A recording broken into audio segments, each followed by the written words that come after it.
Reporting. Alright, fuck that shit up! Reporting muted. No longer muted. 20 feet to get to him. I'll be at the end of the road waiting on him. I'm cool. Piece of motherfucker. I'm cool. You still need a transport? I just drove that nigga. Hey, I'm cool. I'm cool. They came up on me. They just come up and tried to jump on me. Hey, They tried to jump on me. Sit the fuck down. Yes, sir. Sit the fuck down.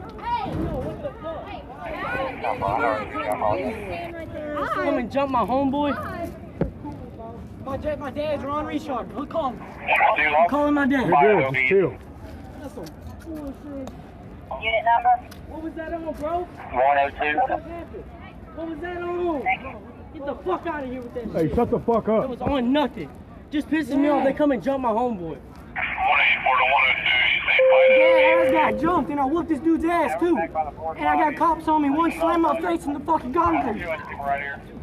Yeah, this cop slammed my face in the fucking concrete. I got jumped, Dad. I whooped this dude's ass. Hey, what, Ron? Y'all wanna fuck with something? Come on, bro. Hey, I'm right by OB, Dad. Cause I was walking alley back to her car. Damn, they got paintball guns and shit. There ain't no pain. Look at that Hey. smoke bomb. the people you got in the fight with, are they gone? No, Hey, bro, no. we don't know the fuck they It's her brother right there. It's her. Are the people gone? No, they're right there. In the gray and white. In the gray and white. He's one of them. The nigga right there.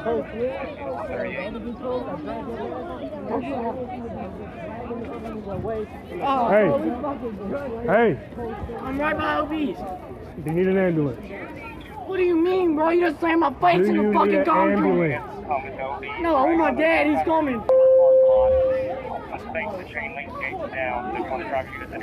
Why didn't you get them two dudes trying to jump on me? Why'd You were on slam me? top. You were on top. I Yeah, just 'cause I know how to grabbed. fight, bro. Good job, dude. I'm proud of you. Well, I can't determine who started what. All I seen was motherfuckers fighting. Hey, come over here.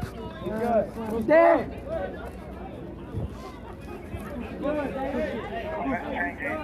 I'm right on the side of OB's, Dad. On the right side, on the right side. I am, Dad. Mill Street. I'll pull a barricade off. I can't, I got a clock right on it.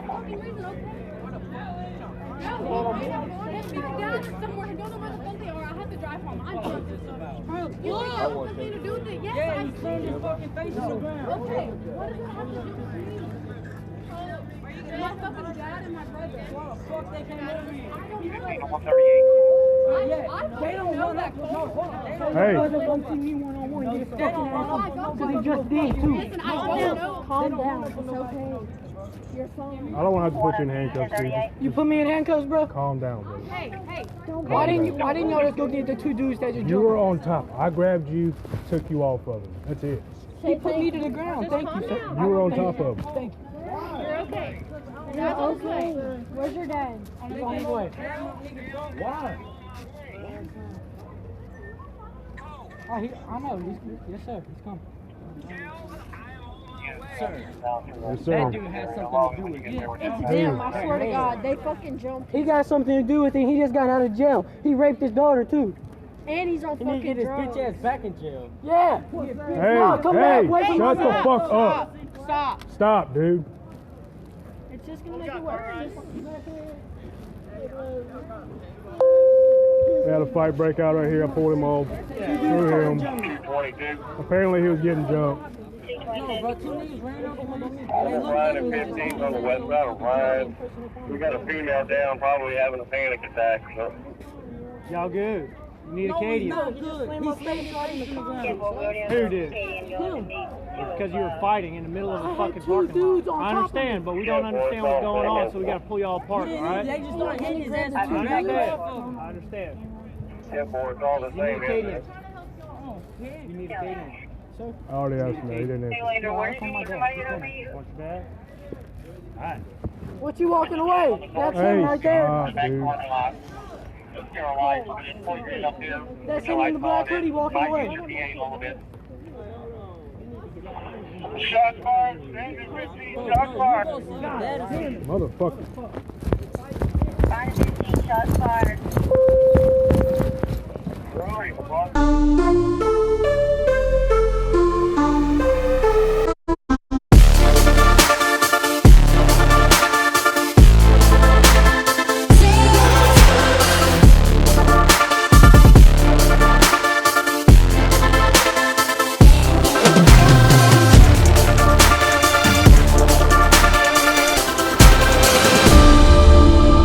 All right, ladies and gentlemen, welcome to another episode of the Haitian Kings Podcast.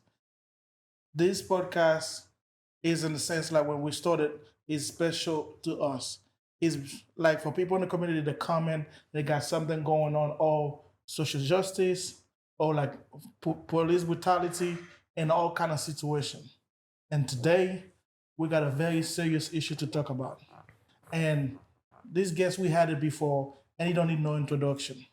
So without further ado, George Ron Richard. Thank you so much. Thank you so much for having me here and letting me further talk about this very, very crucial, important issue, not only to myself and my son, but our community. So I want to start because I remember last year when you come in the podcast and off camera, we talk about the situation. But for some people that, people see it on social media now, right, and to what's going on about your son. So can you walk us through what happened and what's going on? And I'll do it in just a chronological narrative, just in a time fashion, so it's easy to follow. Mardi Gras of 2024, it's February 13th, if I remember right. We opened my office up, and we have friends and family, and I don't drink, and so we sort of have a family day where people can come in Mardi Gras without all the drinking and the boozing going on and everything that brings with it. And we had that, and so my kids are all in and out, and families in and out, and my son and three of his best buddies, they hitting the parade route with their little girlfriends, and they're walking around having fun, doing all their thing. And when the parade ended, they walked the little girlfriend to the car, and they're on their way back to my office. And out of the clear blue, my son, who was 14 at the time, about 115 pounds, a little skinny, lanky kid, he's walking along with his buddies, and suddenly these two guys come out of nowhere. And I shouldn't say guys, I should say criminals. And I say that not jokingly or with accusation, but literally one of them is sitting in jail for armed robbery. These aren't just some guys. These are some guys with bad intent. Are we talking about other teenage people or grown men? I believe one of them was 18 and one of them was 17. I'm not sure. And we can talk more about that in just a moment. But they come up and they grab my son by his shirt, and they start, attacking him, shaking him, grabbing his shirt, saying, do you know so-and-so, some girl, some lady? And they got a hold of him, and they're doing that. And my son, being rather proficient in boxing, immediately disposes of them and backs them up off of him. And I think one of his friends grabs him, and the whole melee sort of occurs where they don't get any licks on him. They don't hurt him, but they had grabbed him, attacked him. He did his job, what he was trained to do, backed him up off of him. And as he's in a defensive position, out of nowhere, worst responder, not first responder, worst responder, Michael Courtright, officer of the Lake Charles City Police Department. And you see all this in the video that I have posted, and that is from that officer's body camera. You can hear him yell something to the effect of, y'all cut that shit out. You can hear that on his body cam. And then he grabs my son from behind. And remember, a melee is going on in front of my kid. He just got grabbed and attacked by these two guys, and he's watching all this and ready for what's coming next. This cop grabs him from behind, smashes him into the concrete face first. The ultimate injury being brain damage, stitches. You can see his beaten and bruised face in the pictures and the video. And you can hear my child's response being, "I'm cool, sir, I'm cool." Not my child saying anything other than complete and total respect to this officer who has just attacked him from behind, smashed him in the concrete. He's saying, "I'm cool, sir, I'm cool." And the next thing you hear the officer say is, "You stupid motherfucker." That's from an officer who's supposedly trained how to deal with situations. My kid responds to being called a stupid motherfucker after he's been attacked and smashed into the concrete. My child's response was, I'm cool, sir. I'm cool. And he's trying to explain to the officer, these guys came up on me, they grabbed me, they came up on me. And the officer's response is, sit the fuck down. And you hear my child saying, yes, sir. And you hear the officer say it again, sit the fuck down. Or shut the fuck up, something to that nature. And you hear my child again saying, yes, sir. Wow. So for all you people out there that have a question as to, well, was he disrespectful to the cop? What I have to say is that doesn't matter. But yes, he was. Because I trained him right. I taught him right. To have manners and to be respectful. And even though he had been attacked from behind and smashed face first into the concrete, he still said, yes, sir. So, long story short, that cop and the other cops, there were multiple cops. And remember, the beauty of it all is they all have body cameras on. Now, the worst responder, Michael Courtwright, conveniently, his camera was covered by his jacket. But you still got the audio, which is how we know exactly what was said. The other officers have their cameras on. And as my son and his friends are trying to explain to the officers what happened, these two crazy guys came up and grabbed him, and this melee ensued. And as they're trying to identify there the guy is, there they are, the officers are responding with, shut the fuck up. So let me get this. I know it's hard to digest. But thing is, pretty much everything that you're saying right now is on a body cam. It's on body cameras. You don't have to take my word for it. Just watch the cameras. Yeah, but if you let's say Michael, as an officer, reacted, he was having a bad day, having a bad situation. But if there was other cop there, for them to have the same response, and two teenagers, Mm-hmm. And It gets even better. They're using these F-bombs with these young men. And of course, at this point, the young men are, trying to describe, they're saying there that MFer is or whatever. They're not talking the nicest way either. Everybody's amped up. The kids are amped up. Imagine that. 14-year-old, 15-year-old kids amped up. But who's supposed to be the adults in the room? That officer. And the officer's with him. And you hear the officers talking crazy to my son and his friends. And then all of a sudden, you hear one of them say, isn't that Ron Richard's kid? And suddenly everybody starts being nice. I want to know if he wants an ambulance. Suddenly, hey, good job, proud of you. Man, you really handled your business there. Yeah, I'm not making these words up. They're on the video. that's a straight. My son responds by calling me. Now, I got to tell you this. My son at the time was 14 years old. Very well-mannered young man. You talk to anybody, they're going to say, man, I always get complimented about how he's yes, sir, no, sir, yes, ma'am, helpful. But I'm no fool.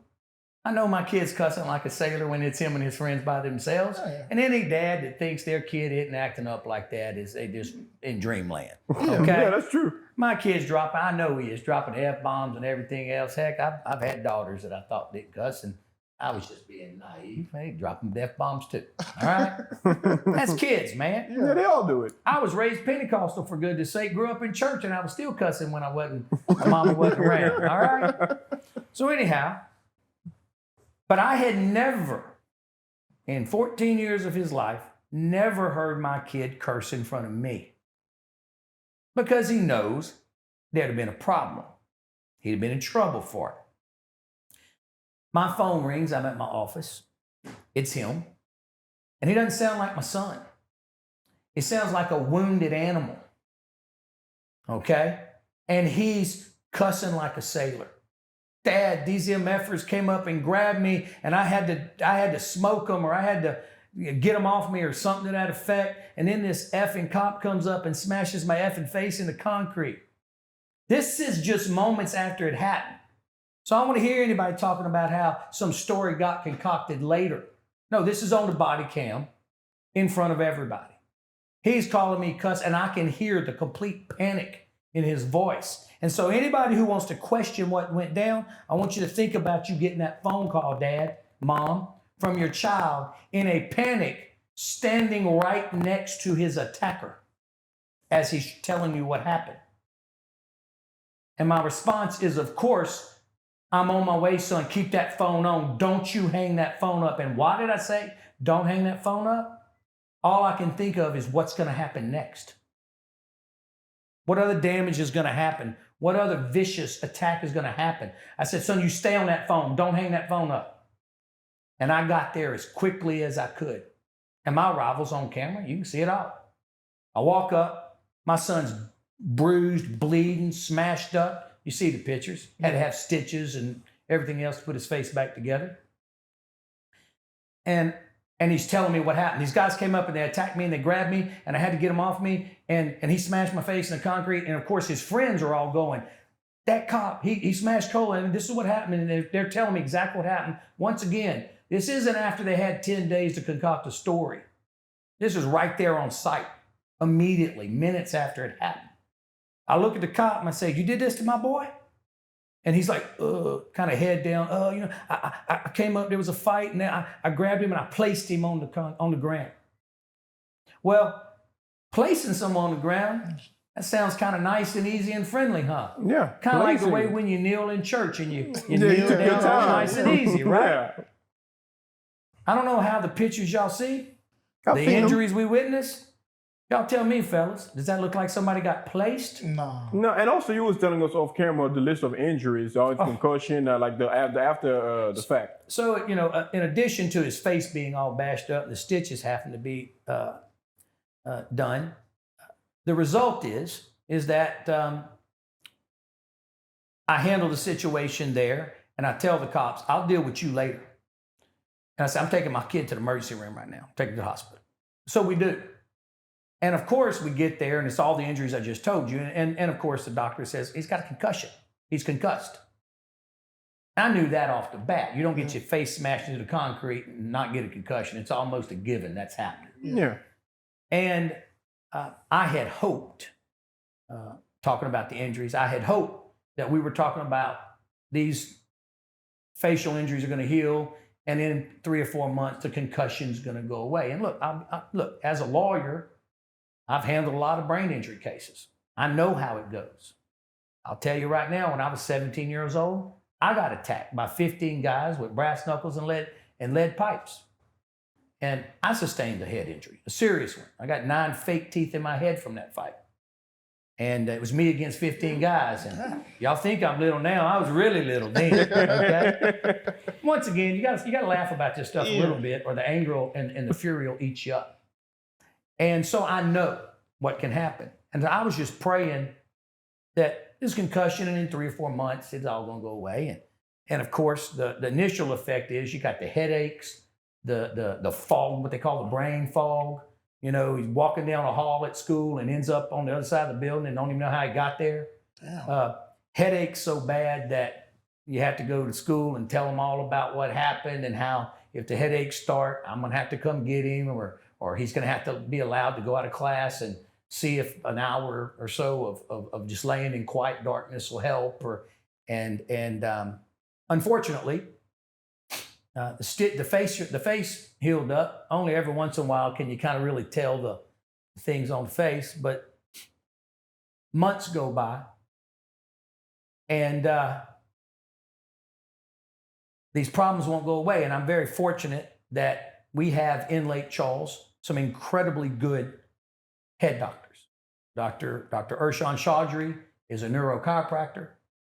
That's, I don't know, I think there's like 100 in the whole country or something, or in the whole world. This is very rare that anybody has this kind of knowledge and profession. And he lives in Lake Charles. And he started treating my son immediately. And Dr. Brian Kelly is a brain surgeon, neurosurgeon here in Lake Charles. And quite frankly, very, very good at what he does. And my son has been treated by both of them. And by the time we got to October or so, these problems aren't getting better. We're going to the doctor a couple times a week, addressing the headaches, trying to do the hyperbaric chamber treatments and all the other things that they do to address the headaches and the brain fog. And you get the memory lapses, you get the little bit of problems with speech. And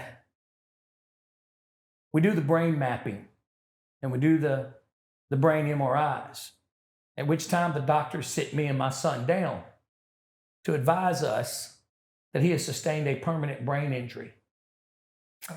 Similar, as Dr. Kelly said, to him having a stroke.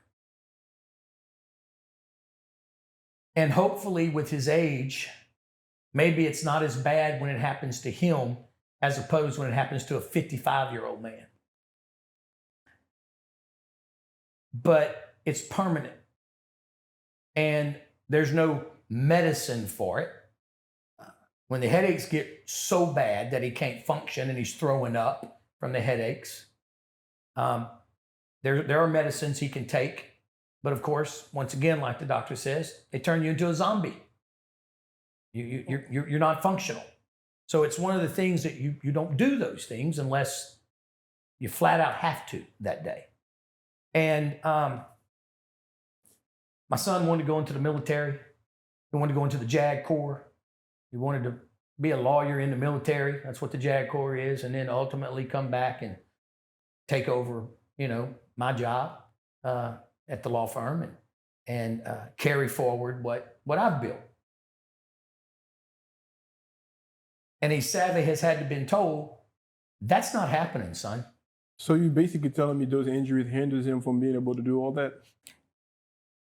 He is greatly circumscribed in his future. For example, if he takes off running real fast, he has what's called the brain injury. What happens is it sends crazy signals to your body, your heart, everything. And so you become completely dizzy, disoriented, and you'll throw up. You don't get to go in the military when you have that problem. Wow. You don't. How do you pass certain physicals in the future if you got a medical records with a brain injury in them with these problems? You also have what's called POTS syndrome. And essentially what that means is due to the brain injury, let's say you just stand up. I'm talking you just get out of this chair and stand up. Your brain sends crazy signals to your heart that makes your heart start racing as if you're trying to run a super fast 50-yard dash. That's what we're dealing with. Damn. This isn't just about a bruised face, stitches in a lip, bruised ego, hurt feelings, feeling disrespected. This is about a lifetime, life-altering injury to a 14-year-old, 115-pound kid. It makes no sense, and it's horrific. Yeah, because to me, this is what I don't get. So let's say, as a police officer, this is nobody with guns, so it's just kids fighting. First response is like, nobody got a weapon. Right. I know you still like, I'm not a police officer, but common sense would be like, you go over there, you see kids fighting, you asking what's going on. If they still doing the fighting when you show up, then you can just like separate them, whatever you have to do. But going to the extreme like that. As he's saying, is a teenager that's 150 pounds. It's a 14-year-old with no gun, no weapon, no knife. It's a bunch of skinny kids. Yeah, they don't represent no threat whatsoever. Yeah. And then as a full-blown adult, like put the cop aside, as a full-blown adult with common sense, that's what you should do, get in between them and trying to separate them. And as a cop, which makes you even more responsible, you should be on there and assess the situation. And I can promise you, when a cop show up to a scene with a gun and a badge, usually everybody just... Well, what they do is what my kid did. I'm cool, sir. Yes, sir. Yes, sir. That's what I'm saying. Everybody will stand down. That's what you do. That's what my kid did, even after he'd been smashed face first into the concrete. But that's what I can't wrap my mind around. It's just like, how you get from 0 to 100 just like that. There was no reason. Well, I'm gonna be. Let me tell you, and I should have said this at the beginning, but our police department is full of a bunch of fine, hardworking men and women who are officers of the law, who respect that oath they took to what? Protect and serve. Remember those two words. Yeah. Protect, serve. And that's just about every single one of our cops. I'm going to tell you right now, good people, hardworking people who took that and take that oath seriously. But like every other profession, I can't remember what the statistics is, like 5% of every profession, lawyers, doctors, Indian chiefs, plumbers, electricians, air conditioner guy, whatever it is, podcasters, okay? You got a certain amount of them that are just not good people. We're bad people. And, they say, even cops, well, there's a bad apple. This guy's a bad apple. And to use the word of the beloved Chris Rock, he said there's some professions where you just can't have bad apples. Yeah. You can't have a cop that's a bad apple, and you can't have a pilot that's a bad apple. Because it's kind of important the plane lands every time. Yeah. Same way, it's kind of important that the guy we give a badge, a gun, and authority to, okay, he can't be a bad apple. And why am I here? Why am I doing this? No one gets a pass on this one. No one gets a pass. So all this happened. Within, the next day or so, I, of course, call city attorney and say, hey, this happened. And he said, Chief knows. You don't even need to file the internal affairs complaint if you don't want to, because Chief's so mad he's filing one against these officers. Okay? So I'm thinking, good. And in my position, the thing for me to do is let the process work. I also, of course, say, well, I got to file a criminal complaint, right? Charges against whoever attacked my son. And so the way investigations work is a patrol officer generally comes out, you give them a report, they take it, they get assigned a complaint number, they go back, they give it to the detective division, and then it assigns a detective. And a detective calls you, meets with witnesses, gets statements, all that kind of stuff. Now remember, I did all this right after Mardi Gras in February of 2024. So remember that, it's important. So that's what I do. And then when I write this statement out, I don't write a complaint against just these two crazy criminals that come up and grab him. I write against everybody that attacked him and hurt him. Because once again, police are going to investigate everybody that hurt him, right? Yes. That's what we depend on, because they're there to Protect and serve. All right? And so I let all that just take its thing, and I make it very clear to everyone that I'm going to worry about my kid getting treated and getting well. Remember, at this point, end of February 2024, I'm just thinking concussion, it's going to be bad for a few months, and then we're going to be okay. And I'm just going to let the detectives do their job. The internal affairs division is going to do its job. And I don't want to be seen as the guy trying to throw weight around or influence or whatever else. Okay? I don't want that to be said about me. And of course, it's being said a lot now. Certain people acting like it's curious that this is just now coming to light. No. Light has been shown forever. So anyhow, as I said, we're going along. I'm staying out of it, getting my kid treatment, and we find out how bad it is. And you're talking about now, we're to October or so. We in the latter part of the year. At which point, I inquire and find out that, the internal affairs investigation was done. And they punished that officer, worst offender, Michael Cartwright, and worst offender, Gruspier, okay, for cursing at the kids. Wait, what? No. You're making Listen to the body cam. serious? I cannot make this up. I cannot make this up. They get reprimanded for cursing, not for attacking kids, not for not following protocol, not for rendering a brain injury on a young man, okay? So, but let me assume, so that's mean they do know all this about the situation, what happened. All the injuries, they got all the hospital records and so on and so forth. So here's what happens. When we realize all that, when we're told by the doctors, I immediately advise the city. Let the city attorney know, advise them. Let the mayor know, tell everybody. Because I'm thinking, y'all need to know this. This is bad. And that's when I'm finding out that they got reprimanded for cussing. So anyhow, I immediately, when I realized that, and it's posted online, you can read the letter. I immediately advised the city council, the mayor, the city attorney, the chief, advised all of them. Here's what happened. I am aghast that that's what was done. Remember, I hadn't heard from the internal affairs investigator. I hadn't heard from a detective. We're talking, now we 8, 9, 10 months after it happened. I hadn't heard from anybody in doing an investigation, and I'm laying back and just letting them.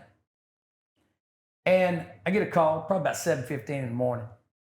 It's the mayor wanting to know, can we meet? So about 9 o'clock, I meet with him and the city attorney, City Hall. And I'm advised that you've got our attention now. You done told the whole city council, you said something to everybody. You got our attention. And I said, well, I'm okay. I'm surprised it took this. I thought I had your attention, but okay. And, what are we going to do about it? And I said, we're going to pay for your son's injuries. I said, I'm not here worried about money. So that's for lawyers to worry about if that's what we got to do.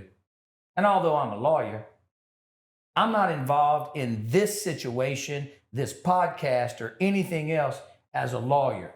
I'm a father. I'm a member of this community, and I don't want this happening to my son or your son or anybody else's son. Okay? So I'm not at that meeting worried about money. I want to know what you're going to do about a bad cop.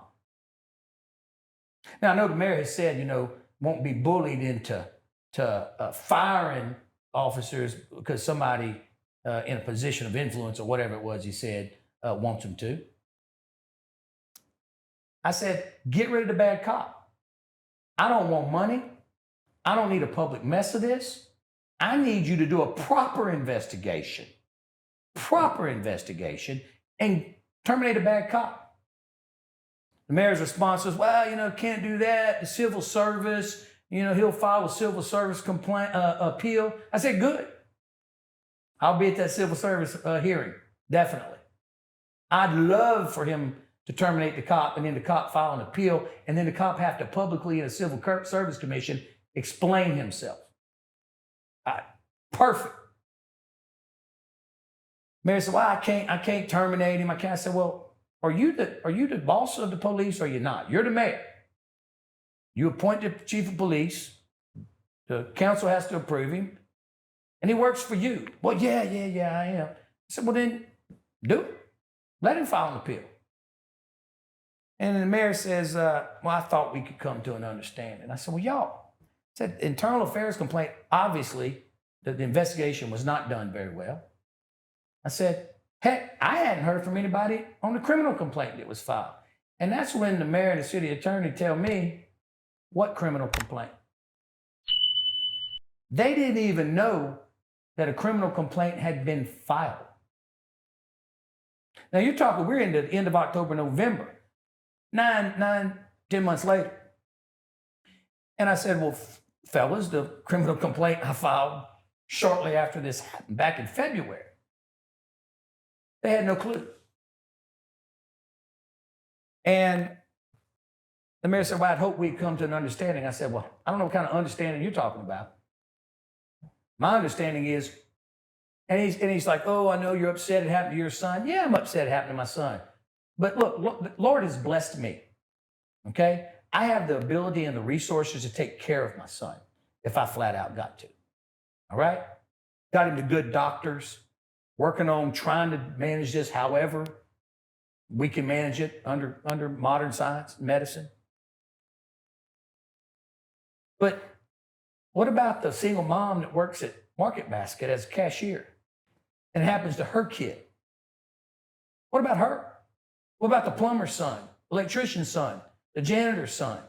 What about this community's children if we have a bad rogue cop running around. And make no mistake about it, I again say, almost all of our policemen and women are fine, hardworking, upstanding people who take seriously that oath to protect and serve. But when you have one who doesn't, you get rid of them. That's what understanding I was hoping to achieve. So the question that I got is, what's the reason they are refusing to fire a cop? As you're saying, if everything is on video, they can clearly see that the situation wasn't apprehended the way it should have been handled. Mm-hmm. So why in the hell they fighting back against you so hard against just firing a cop that clearly did something wrong? The mayor's response was he could understand why the officer did what he did. He could have been confused or not sure what was going on and was handling the situation as best he could. Now, y'all, those videos are all body cams on KPLC. I've posted them. Anyhow, to me, I can't come up with the proper reason. But anyhow, nonetheless, we provide the city with all the medical record documentation, keep advising, we'll do whatever, mediate this thing, talk. I'm just in shock that they won't just take measures against a rogue cop. Anyhow, we get to December. And remember, February would mark a year. So February of this year, February 13th this year was a year. And under Louisiana law, if you're going to preserve your claim, you have to file a lawsuit. And the city's just saying sue us. Now, as a businessman, I don't want to get sued. I want to resolve things. I want to make things right because I don't want to lose a bunch of money on lawyers and damages and all that sort of thing. But for whatever reason, that was the position. It made no sense to me. I couldn't understand it. And then on December 13th, so March, April, May, June, July, August, September, October, November, December. 10 months to the day that my son was attacked by this rogue cop. Local lawyer is sitting in district court. 2 city policemen are in there. Don't know who they are yet. We're getting that information. 2 city policemen are in there. And he overhears them talking about how, man, Richard's going hard about his son. He's going hard. He's pushing this. And he hears them say, yeah, well, we're just going to starve city court and not write any traffic tickets. Let that sink in. So now they're making it personal, I guess, in a sense. Sounds like misfeasance in office, doesn't it? Sounds like conspiracy, doesn't it? Yeah. So that lawyer calls me and tells me. I immediately do a letter to the city council, to the mayor and the city attorney, saying, this is what happened. Call the city attorney and tell him. No, he called me. As soon as I got the letter, he calls me, and the chief of police called me to tell me that, hey, we're dealing with this. We're going to have deputy chief meet with the shifts as they come through, telling them this is not how we act. We do our job. If someone needs a ticket, our job is to patrol the streets, and they're going to do right. Look at his face. He's shocked. He hadn't heard this yet. It's crazy. And once again, I leave it alone. All right? I've made the record. I've sent the letters. I've told everybody. And so we'll just see what happens. So February gets there, and we have to file suit because that's the only way you can protect and interrupt the time period on the claim. By law, you have to file it. So we file it. And we get to the end of March. And I get the numbers on traffic tickets that our fine city has for the first quarter of the year. Okay? And then I look at the number of the tickets from the first quarter of the year before. So the first quarter of 2025 versus the first quarter of 2024. Now you'd probably think maybe they'd even written even more tickets, trying to make sure I didn't think something was a foul, a foot. Yeah. They wrote 54% less traffic tickets for the first quarter of 2025 than they did the first quarter of 2024.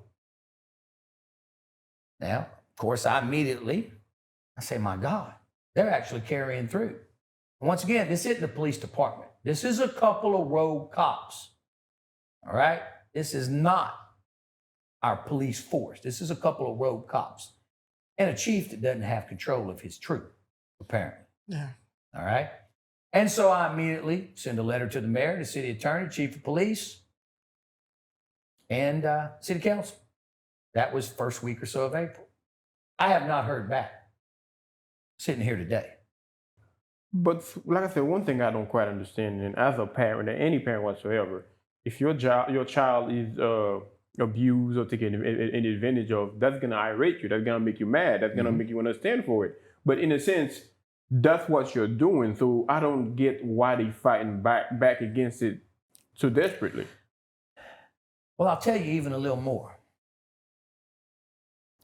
So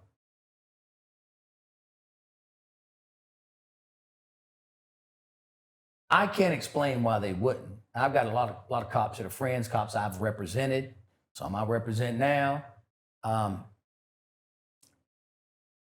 who don't understand this either. All right. But the news story came out on KPLC last Wednesday. The week before that, now remember, that's a year and a couple of months since the attack. Call the city attorney, send a couple of letters to the chief of police and the internal affairs investigator. Because remember, when I found out the internal affairs, what happened, I filed another one saying, okay, I'm gonna file one now about the violent attack.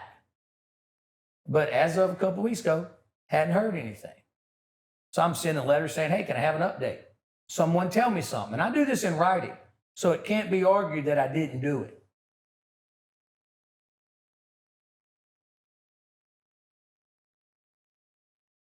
Deputy chief calls me, well, this matter is under investigation. We've sent the report to the DA's office. We can't meet and talk. There's litigation. I'm like, no, that's not how it works. And I say, here's the deal. It's been a year and 2 months, and I haven't been asked what happened yet from a detective. No one's tried to contact me saying, we'd like to interview your son about what happened. In fact, his 3 friends, when we found out in October, November that nothing had been done, they all executed written statements that we provided to the police department, laying out exactly what happened so that internal affairs would know. We gave it to internal affairs, and we sent it to the detective who got assigned to the case after that meeting with the mayor back in November. Remember, 9 months later, they finally assigned the detective to investigate the case. So after some back and forth, city attorney tells me the detective's going to be calling you to set up a meeting. So last Tuesday, a week ago from yesterday, the day before the story came out on KPLC, I went to my 1 o'clock meeting on that Tuesday with the detective. And wasn't just a meeting with the detective. Turned out it was the chief of police, deputy chief of police Kirkham, I think the head detective, the actual detective on the case, Detective Fontenot, and the head of internal affairs. And they finally had a meeting to talk to me about the case. I want you to remember that. Detective, finally, a year and a couple of months later, finally is going to talk to me about what happened on a case he was supposed to be in. I had filed a complaint over a year prior on. So before I got to that meeting, I found out that what the police detective had provided to the district attorney's office was what I would call sparse. Remember, there's some horrible photos of my son. That kind of be something good for the district attorney to have to review. Yes. Medical records, 3 witness statements, just stuff that is part of the investigation. So when I got to this meeting with the detective, that turned out to be a meeting with top brass too, I brought medical records, I brought photographs, I brought the witness statements. I'm sure y'all getting my point now. Yeah. I brought them all the evidence that seems like they weren't thinking about or considering. And I, one by one, laid it out to them. Here it is. Here's what it is. Here's what it is. Here's what it is. And I told Detective Fontenot that I am extremely disappointed that a year and a couple of months after I filed a complaint, today was the first day I talked to him and met with him.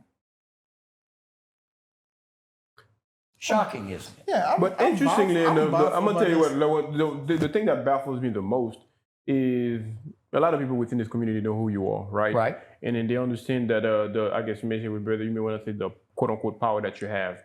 If somebody like you has to go through that, what would happen to, like you were saying, the single mother that worked at a Family Dollar Tree or something in that matter, and then something like that happened to his son, to where grown men did that to his son out of false pretenses, to where they didn't get the full situation, and they did that to their son. They abused him the wrong way.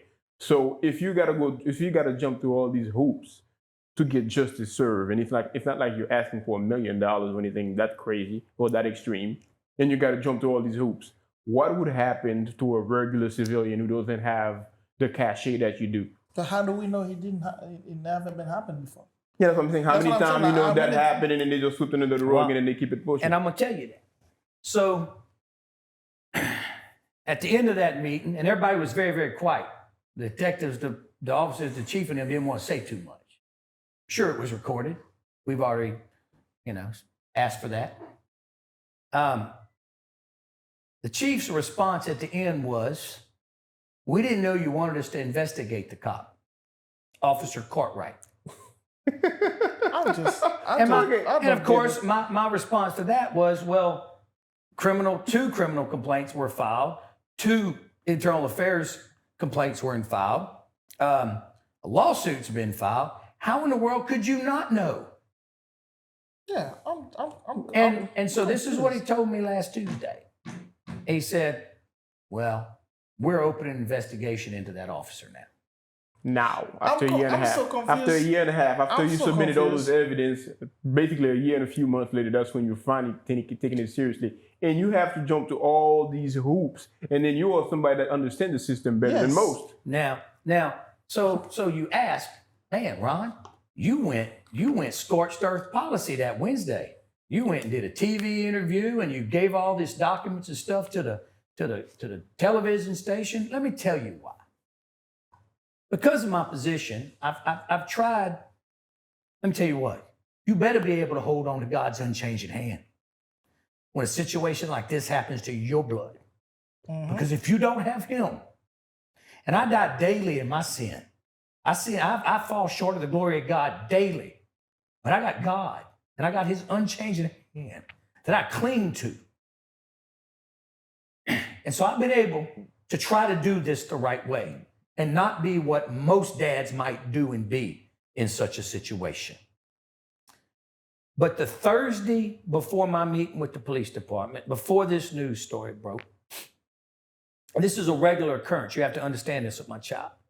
About midnight, 1 o'clock in the morning, my son's downstairs and he's texting me and Dad, I need you.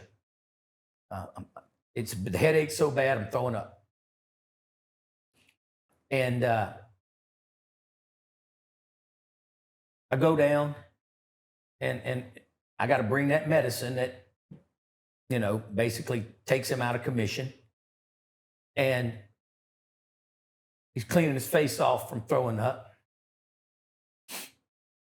And he says, Dad, how many other kids has he done this to since he did it to me? hard to answer that when your child asks you. And then he said, when are you going to do what you do for your clients? And I said, don't worry, son. That starts today. And so from now on, I will not be silent. And I don't care who attacks me and tries to say that I'm doing this for politics or whatever. No, I'm doing this because my son's right. Shame on me for trying to do this quietly. The question is, who are those they? Who are those people? I'm sure they are parents who, in a sense, can understand where you're coming from. Any parents would jump in front of a bullet for their kids, most parents at least. And here you all trying to do that for your son. And then we're talking about an injury that hinders his future. It's not like some scar that's going to heal Right. and then we're going to keep it moving. It's your son is currently dealing with headaches, injuries, throwing up, a big concussion. He's having a short lapse memory loss. Right. That's not something that is light. No. So therefore, when you say they, and I'm trying to play in my mind, who are those people who are like I guess judging you for doing the right thing that any parent in this world should be doing for their child? I can't explain it, but they do it. And it's just like the mayor putting in a press release that it's curious that I'm doing this right before an election. So for everyone to know, I'm doing this because my son looked at me that Thursday at 1 o'clock in the morning and said, how many other kids has he done this to? And my son said, when are you going to do what you do for your clients that you represent? And you ask, what about other people? Let me tell you what happened that night, that horrible night after we got out of the doctor's care and the stitches were done and all that, and we got home and he got cleaned up.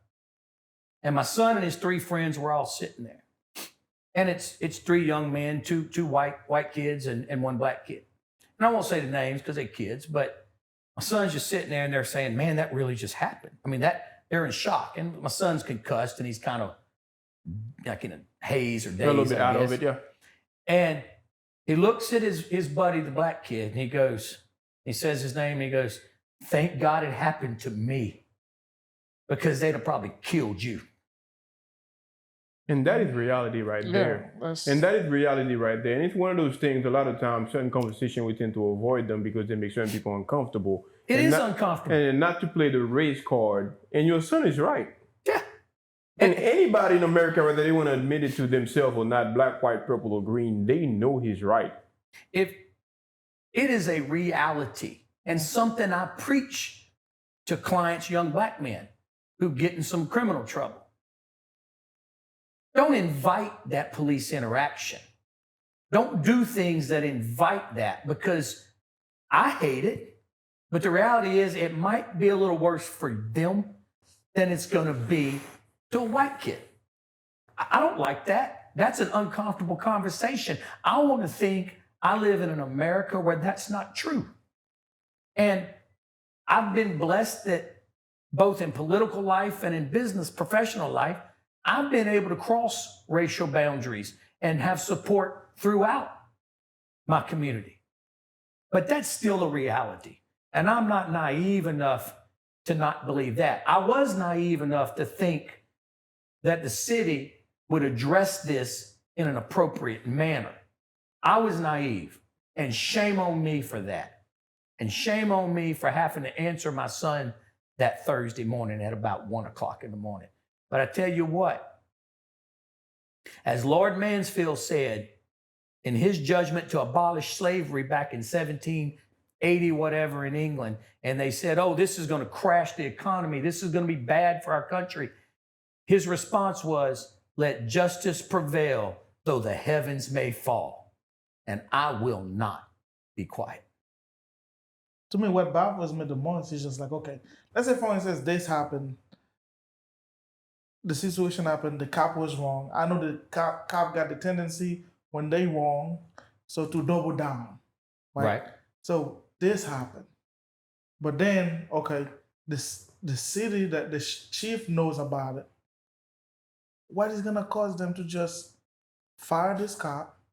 And then this is a bad situation it was. Then, to me, again, when he gets to the mayor, you would think like, hey, I don't care what, yeah, the cop can file a civil civil service, appeal. whatever he has to do. But this is doing the right thing. So what part is missing from that? Because I mean, like, I don't know, I think it's common sense. There is nothing like that's just bad for me, because to me it make a lot of sense to just say, hey, we investigating, this is happening. Because first, I mean, we need to feel safe. This whole time you were speaking, I'm to myself like, man, I don't feel safe. Because if this happens to your son, and then for them to know that you know the law more than me, you a judge. I mean, there's the stuff you were saying, like, I wouldn't even know where to start.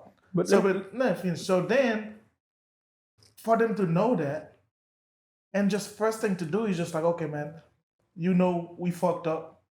That's on you. So we have to make, you guys, a whole community that we need to be an example. So to make the people feel safe, instead of fighting you over something so simple. But here's the thing. They're right in their error if I stay quiet. Because if I stay quiet, they pay a little money, get rid of it, go on down the road. So they don't have to worry about the point you just made, as long as I stay quiet. But let me ask you this, though. Have you received some sort of apology from IA, the mayor, the police chief, whomever? In fact, remember, I filed another internal affairs complaint back in November.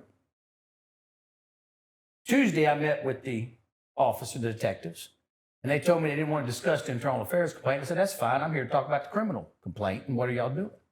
And that's when they told me that they were going to investigate the officer on the criminal side. But the very next day on KPLC, they said that they had reviewed everything through internal affairs and found no wrongdoing by the cop. So basically, you remember you were saying that meeting you had last Tuesday is recorded, right? I assume. Okay, so I was thinking, if I thought like you were the one recording it from your own No, head. not me. Okay, but the thing, like I said, is, so why are they trying to, I guess, sweep it under the rug desperately? What happened now? Everybody, you and you adjust them. Yours is good. What? 1 2 1 2 It's not on? 1 2 1 2. It's like, Let me see. no, I'm not saying it's off. I'm just saying It's crackling? Yeah, it's crackling. Mine's been, Yeah, I hadn't moved mine. I haven't moved mine. Yours is bad. How about that? Where's this? Where's this? Where the heck was that? It was on my nipple. I moved it from my nipple to here. There must be some. Let me. Oh, yeah. It works now? It's a, Okay, what about now? I'm good? oh, no, you sound far away now. You're Yeah, so Jeff, put your far stuff. away. Doesn't anybody stay in one place anymore? Oh, wait. How about now? How about now? 1 2 1 2 1 2. Yeah, yours is better. 3 4 3 4 3 4. You're still sad. Take where's this thing at? The other one, no. The little box. Maybe you're sitting on it or something. I don't know. It's in my pocket. Yeah, I mean, it should be fine. It should be fine. Okay, I moved it. 1 2 1 2. Put it on. Well, you can put it on. It should do it. It should work. It's sometimes it doesn't do that. 1 2 1 2. Say it again. 1 2 1 2. Oh, I need to turn it off. How about if I move it down? No, let me. No. How about if I shake it all around? Well, okay, I'm gonna go pee because I didn't drink about this whole bottle of water. That's why I had to speed earlier. When you're a little short dude like me, that bladder fills up fast. I think the thing is, I got the same thing too, and I'm tall. I don't know what it is. Oh, you remember where the bathroom is, huh? Down here to the Yeah. right. Yep. What about now? Can you hit? Yes, that's better. Yeah. So what did you do? I'm going to forget what that is, though. I keep doing that. Sometimes it does that. Maybe are they low on battery or what the hell? No, mine is completely done. Don't you just plug them every time we're done with the podcast? Yeah, it should be charging this thing. Looks like it did charge mine.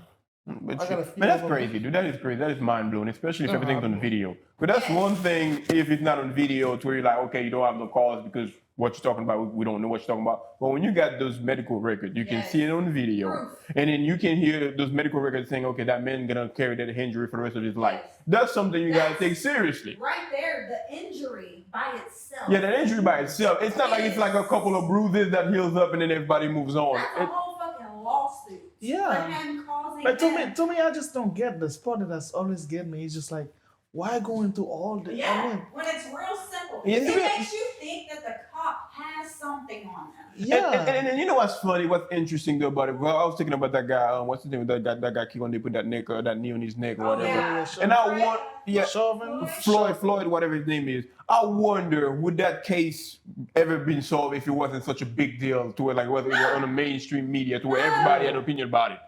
I wonder if it's one of those things to if they can sweep it under the rug, they just sweep it under the rug. Yes. Because the thing is, that's why I always say cops are extremely underpaid, because it's a job that That's nothing to do with underpaid. no, that's what I'm saying. It's a job that comes with a lot of pressure, and then I feel like if people like value the job, where they know, okay, I'm making $250,000 from this job, I better make sure I do it and take it seriously and be as professional as possible that I can. I feel like that would have made a difference. No, I think what you're missing. I think it's a power play. But I think it's not even the money. I think the money's got something to do with it, but I feel like it's much as a power play, because what happened with this kid is nothing but a power play. Because if you go and you push, like it's a power play. because think about it, if you push this kid and you drop him, and then it's like, hey man, I'm cool. He's not talking back to you. He's not being disrespectful. He's not pushing or nothing. Yeah, but they didn't know who he was yet. That's right. It doesn't matter who he was. It doesn't matter. He's a 14-year-old kid. Okay, you push him. Let's say you think like they was fighting. You grab him. You drop him on the floor. Oh, you mean the cop has his feelings? Yes. So if it's probably because if he's talking to you and like shut the fuck up, that's sense. power play. Yeah. If he was like, man, like motherfucker, that's power play, because there's no reason. There's no need for it. No need for it. Right. If you was talking, I had it in a different way. Yeah, if you was talking I thought shit. you meant like the court system. No. The cop is the power play, because if I'm talking like, if you was coming like, hey, oh shit, man, like I thought you was fighting, like you see that, like, man, cops are like that. you be like, man, you be like, even though you don't want to say sorry to the kid, but you be like, man, damn, I didn't think. Here's what the city attorney told me. City attorney told me that's a problem they have with officers still, because Don Dixon, who was the chief of police for years, he encouraged them to act like that. Why though? Well, I don't know, but and let's be frank. Chief Dixon, who I knew was in my Kiwanis Club, had lunch with him every Tuesday for I don't know how long. I mean, he's been gone for a decade or whatever. I mean, like, okay, let's just say he was like that. Well, okay, that was a long time ago. Yeah. What are you doing to stop it? But instead, the thing that nowadays we're in 2025, a lot of things have changed. Nowadays, officers carry body cam for their safety and whoever they're dealing with, and the public safety as well. And when you got a body cam, and then you do know, and the thing is, look, listen, a lot of things can happen within the heat of the moment. We all know that things can get crazy in 2.5 seconds to where you act out a character like that. But I would have thought when everything calmed down, when cool hair prevailed, you would have come back and be like, hey, that was wrong. He was 14. And then especially once you hear the after effect of your actions. I feel like me personally, if I did something like that and... You beg for forgiveness. Yeah, I'm like, oh, wow, really? That hinders him. That's what he got to deal with after the fact. Oh, wow, that's messed up. Let me see if I can reach out to his father or mother, whomever, and get a chance to talk to them. If they got to cuss at me to make themselves feel better, I deserve it. Let me go ahead and take that. Yes. That's what I'm saying. You take your lick. You take your lick. You take your lick. As a parent, though, I'm as a parent, because I can imagine my son. I mean anybody. Trust me, like, you go the right way about it. I feel like, to me, like, looking at my son every day, dealing with this every day, and then I know, I'm not saying, because as a parent, everybody react different. I just know my personality. I can be a little aggressive sometimes. So to me, I'm seeing this, look at it every day, and then I'm just saying for you, as a cop, bro, he's 14-year-old. You fucked up. Okay, you fucked up. You shouldn't do that. Man up. It shouldn't be to this point where to me, the cop do it. I feel like the mayor get on it. It's like the police shit. What are we doing? And then that's why I asked you earlier, have you received some sort of formal apology from one of them who would be like, okay, I've looked at the video, I looked at all the evidence and see all the injury records and so on and so forth. That was wrong, and then we apologize from that end. I know they know inside. Trust me. And like in-house, they know it's fucked up. But I don't know why you going to that. But that's what I'm saying. They could have easily cleaned it in-house. I can't explain it. It makes no sense or whatever. And of course, that horse is out to born. And that's too late now. It's too late now. The time for I'm sorry mea culpa, Yeah. I apologize. How can I man up and try to make this right? That was before we had to file a lawsuit. That's before we had to do the things to legally, handle it. Like, I begged them, please, handle this. Let do the right thing. Do something. But instead, the only thing I've got back is, well, you're upset because it's your son. Of course. Well, I mean, duh. That's not even an argument. That's not even But what I've made very clear is it's so much more than that. Yes. It's about all our sons. And you know who my son was that night? You know who he was? He was your son. Yes. And your son, and your son, and all of your sons. That's who he was. And absolutely, it's not like your son is walking around wearing a T-shirt saying, "My daddy is a judge, don't mess with me." He's just a regular 14-year-old kid who F all y'all, or F the police, or whatever. But that would make a lot of sense. But I feel like every parent in the world should be rooting for your cause right now, because I feel like you're representing anybody that's sitting at home who has a kid or a teenage kid that's out there doing God knows what. I would think you would want a cop or whomever to not have to do that to your son. And then as you who's standing up for your own son, I feel like any parent in the world should be able to just line up behind you and root for you.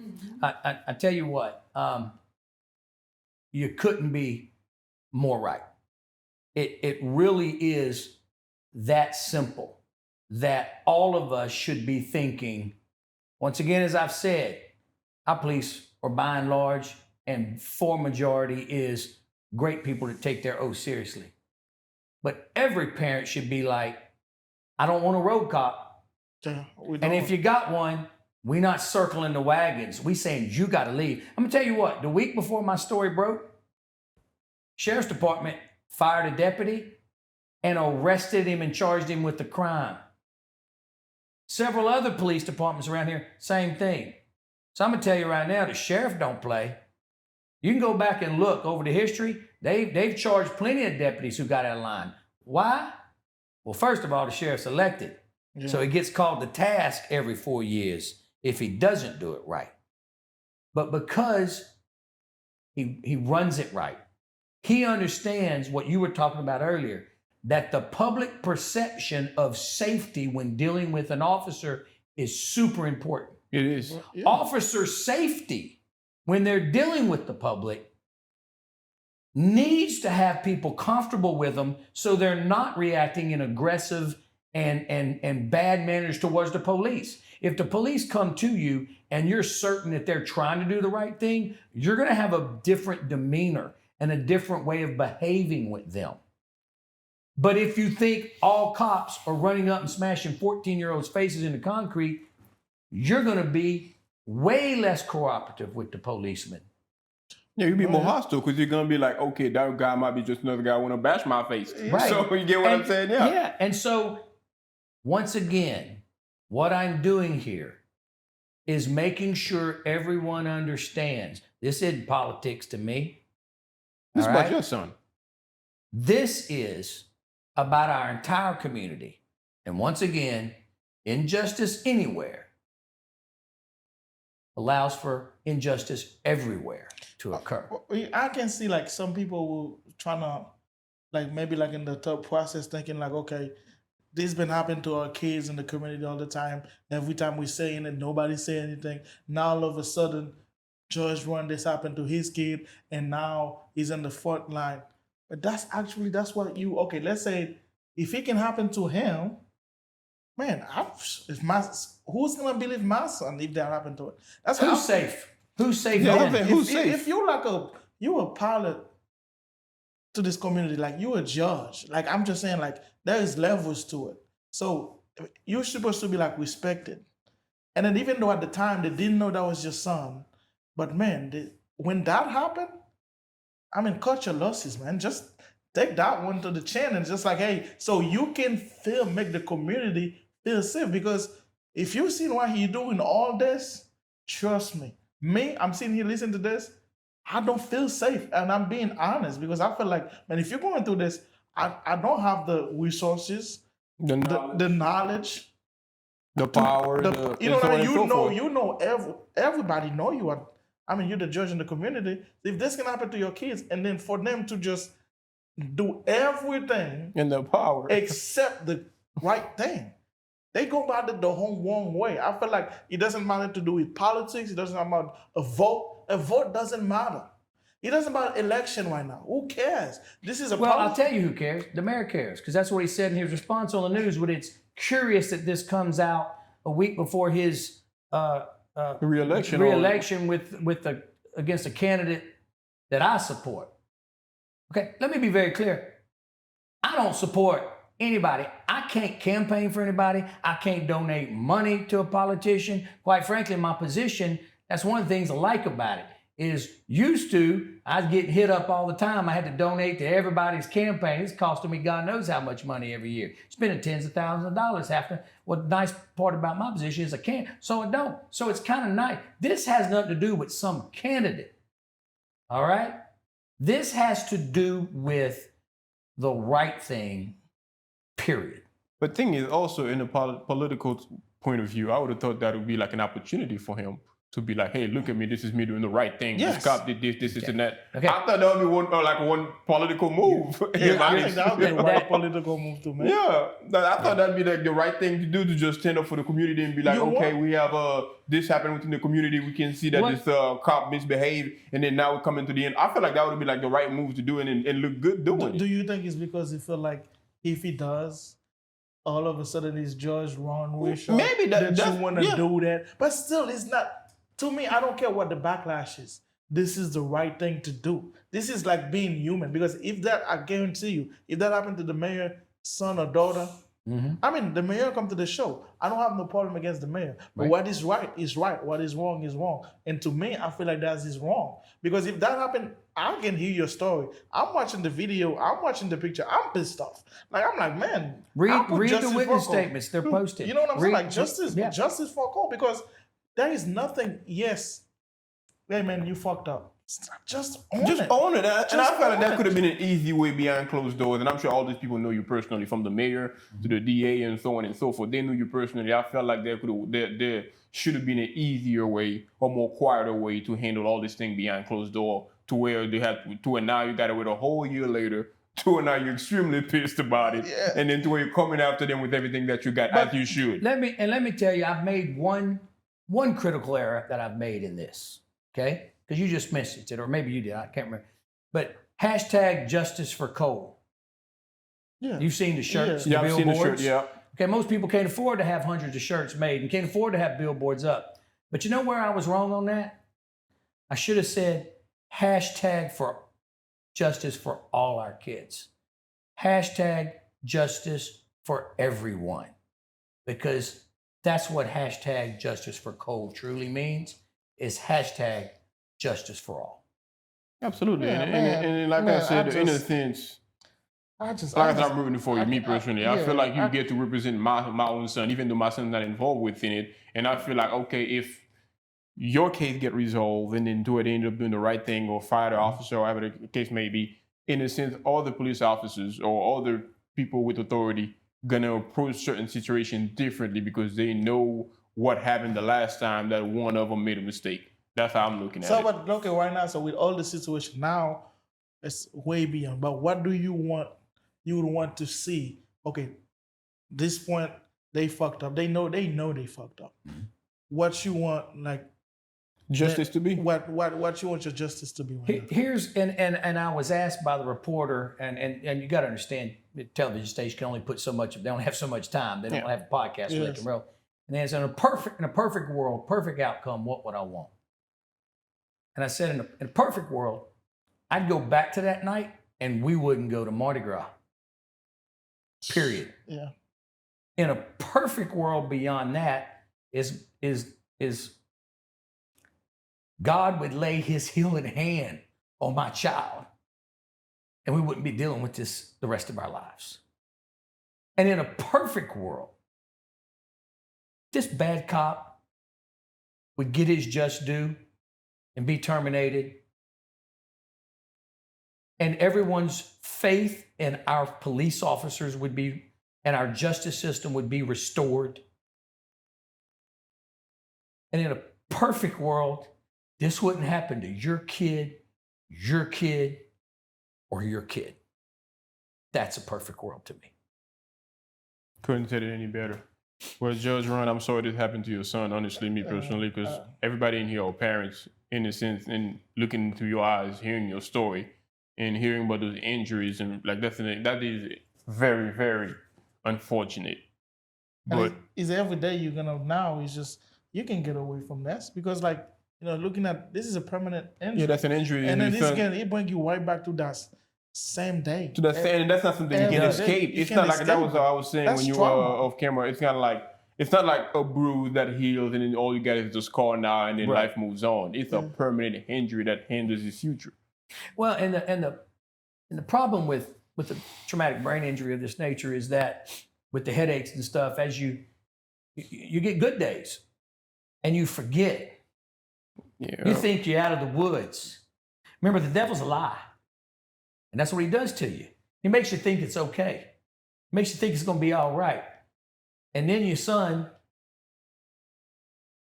is laid on the floor and he just threw up because of his headache. And you thought it was okay. You got lulled into thinking it was going to be all right. And then those headaches come back. And then that brain fog comes back. You just don't know when it's going to get you. And that's one of the hardest things to deal with about this. And so you basically saying he might have to live within the circumstances for the rest of his life. We're just going to have to figure out how to deal with it. And I'm really sorry. I'm really sorry to hear that. And then, like I said, for those man. quote unquote they that's fighting against you, I feel like maybe they never actually took the time to fully understand what happened. They probably they might hear the narrative of the judge is fighting the police, fighting the city court because his son got wasn't situated with a cop. They might just hear the like a version of the story, right? But I don't think they understood the full version of it. And that's why I'm here, is to give voice and time to this story that hopefully people take to hear the story and then make their judgment. Yeah, if this can happen to your son, like I said before, I don't even feel safe, and you shouldn't either. I don't think this is things we need to tolerate in the community because we need to feel safe. We need to feel like, hey, when the cop stop me, I don't have to be worried. I'm already I'm already have an accent, Haitian, Black. I mean, I got everything one going for me. But I don't want to feel like I feel unsafe. Feel threatened, yeah. Because then you should have all the training. I should be, if I'm not being disrespectful to you, I mean, we're human to human. We should be able to have a communication. I know that can sometimes give you that power play. You don't have to, man. I'm just saying. I mean, you don't have to. I don't think you can speak, you can see like, this is, if you feel threatened, this is a 14-year-old. And you come over there like, man, you got the gun, you got everything. Like I said, none of this was necessary for like a 14-year-old that weighed like 100, 110, 15 pounds. That doesn't have no weapon in hand, no gun, no knife or anything whatsoever. So you don't have no reason whatsoever to smash a 14-year-old kid on the concrete. And then being disrespectful at the same time. And disrespectful at the same time. And that's just being extremely terrible at your job. And then that's one of the reasons. And I'm speaking as somebody who's my own brother. Right. Same mom, same dad, was a cop. Right. And I understand how dangerous, how much pressure that comes with the job. Honestly, that's something we've talked about. They are extremely underpaid. So look, the first thing we ought to do is raise the pay for cops, raise the pay for firefighters, and raise the pay for teachers. Absolutely. Yeah, you said cops being number one on that list. No offense to the other yes. professions, but it's a demanding job. It's a hard job. It's a job where the public trust is put in you. Yeah. And my mom, I'll end on this note. My mother was what I'd call an old style gangster. All right. She knew how to play you. And I was a bright kid. And my mama would say, "Oh, you the smartest. You the best. You better than all the other kids. Boy, and he'd pump you up." And then my mama would say, "And that's why God requires more of you. Because to whom much is given, much is required." And when we give someone authority and we give them power, more is required of them than is required of a 14-year-old kid. I agree 100%. And any more questions? Thank you so much for coming to explain this. And I know the last time when you came in, you told us a little bit about the story, but I didn't know it was gonna come a year later this far. And I hope you find justice or cold. And I think like we need to stop this. I feel like we need to do a better job. And if the police is watching, if anybody's watching, this can happen to your son too. And we should be on the same side. We should feel safe. And thank you so much, Ron. Thank you, both. I appreciate it. All right, we're going to end it now. And as always, follow, like, share, and subscribe. And then one more thing I saw on Facebook, you had like shirt you were giving out on your office. Do you want to give people the address, or if they want to stop by or whatever to stop to get a shirt or whatever? We're fresh out of shirts. I got a few I brought for y'all to give away. We gave away a bunch. Well, y'all had a shirt, man. And thank you, Judge Ron, for stopping by. And I really appreciate your story. And honestly, I'm sorry to hear that about your son. And it's really an extremely unfortunate story. And like I said, as a parent myself, I feel your pain. Yeah, well, thank you, everybody. Like I said, to end it on this note, follow, like, share, and subscribe, and comment if y'all have your per se to say about the story. Yeah, man, this is crazy. That is crazy, man. This is crazy, man. That is mind blowing. This is mind blowing. And thank you for being the navigator of this shit over there, whatever we call it.